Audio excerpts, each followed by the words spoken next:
it's Rob here from Rob Mills Real Estate and Century 21 Leading Edge. Today I'm going to talk to you about what happens if your home doesn't sell. This is something that in the last 10 years in Toronto has happened very rarely. The market's been so hot that really, if you list a house, it's going to sell. It's, you know, what price it sells for. The market's not quite the same as it was 18 months, 2 years ago. And some homeowners have put their home on the market. It hasn't sold. Now they're frustrated. They don't know what to do. So we're going to do my 8 top tips on what happens next and how you can still achieve your goal.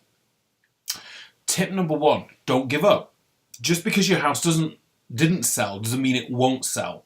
There may be a lot of different reasons why it didn't sell, and we're going to go into those in a little bit of detail during my 8 top tips. But if you give up, of course it's not going to sell. Don't give up. So what can you do to refocus and plan your next steps? Well, the first thing that you can do is to interview agents. So I'm sure you interviewed agents in the past, your lead agent you work with, maybe you want to list them again, maybe you want to see who else out in the market, maybe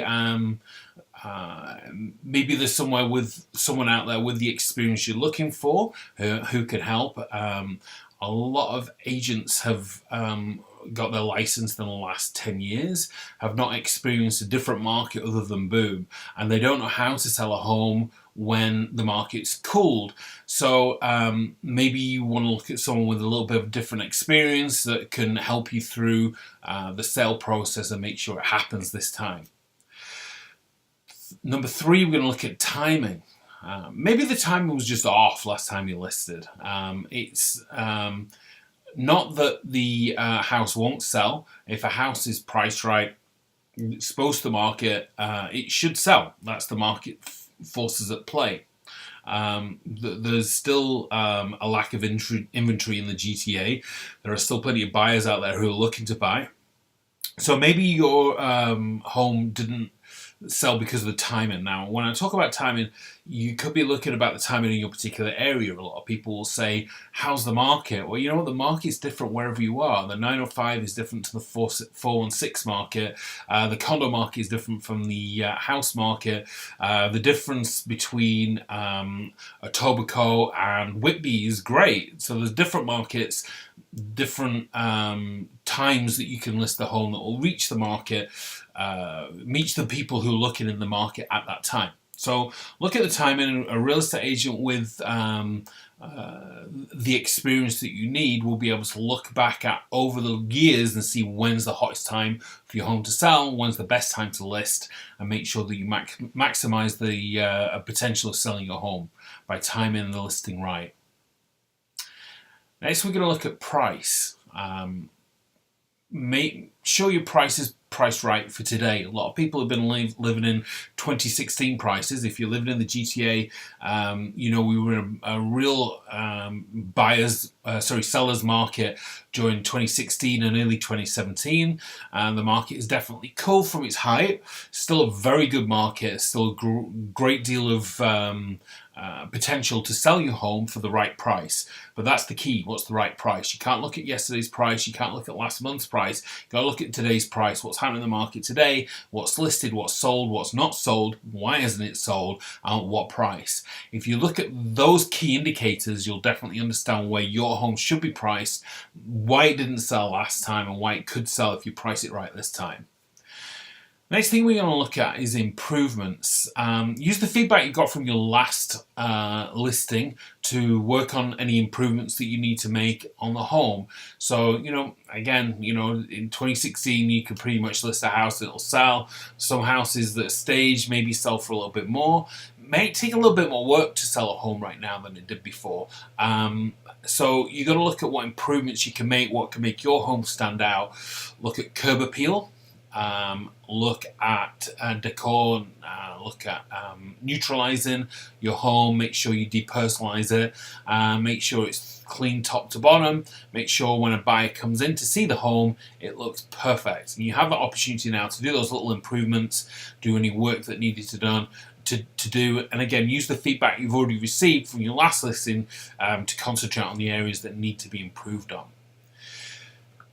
Staging. Maybe you didn't stage last time, maybe you did. Maybe you didn't do the right staging, maybe you did too much. So staging is definitely something I advise all my home sellers to do. You don't have to do everything, but you should make the home look as good as possible to as many buyers as possible. So that's the key when you're staging a home. You want to find out what the average buyer likes in that marketplace, what's selling, how did it sell, how that was home staged, and replicate it. So when you stage a home, we're going to look at removing any extra furniture that it has. We're going to look at any paintings. Maybe we need to replace family photos with some paintings. We want to make sure every room has a purpose. We want to make sure that each room has enough space to walk around and doesn't look too cramped. If we do all these things when we stage a home, we're definitely going to get the biggest bang for our buck, and we're definitely going to create more interest in that home when buyers come in to view it. Marketing is number 7. We're going to look at how your home was marketed in the past. You want to make sure you're hitting the right buyers. So was it professionally photographed? Did you have a virtual tour? Was there a social media campaign completed? Were there anything other than just putting the home on MLS being done to market the home? Sure, MLS is still the main area that buyers are going to find homes through Realtor.ca or any affiliate site that feeds into, but that's not the only thing that you can do, and there are things you can do to make your home stand out on the MLS that maybe weren't done the last time it was listed. Make sure that the home is reading, showing. The description is reading and the picture is showing it at its best, and there's a good tailored marketed plan to hit the buyers that are out there for your home in that area. Number 8, honesty. This is where you got to look inside yourself a little bit. Are you 100% honest that you did everything you could to sell your home last time it was listed? Maybe you got an offer, you didn't negotiate, you thought you'd get a better offer. Maybe you did the wrong negotiation, the buyer walked away. Maybe you cancelled too many showings. Maybe you make the home available to all the buyers that could come see the home.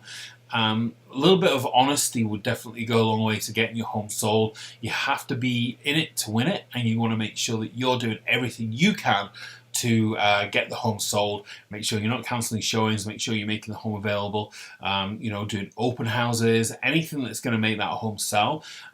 Make sure that you're doing it, and give the home the best shot at getting sold in today's market. There are my 8 top tips for selling your home, even though it didn't sell the last time you listed. I hope this is going to help you. This is Rob from Rob Mills Real Estate and Century 21 Leading Edge. Thank you.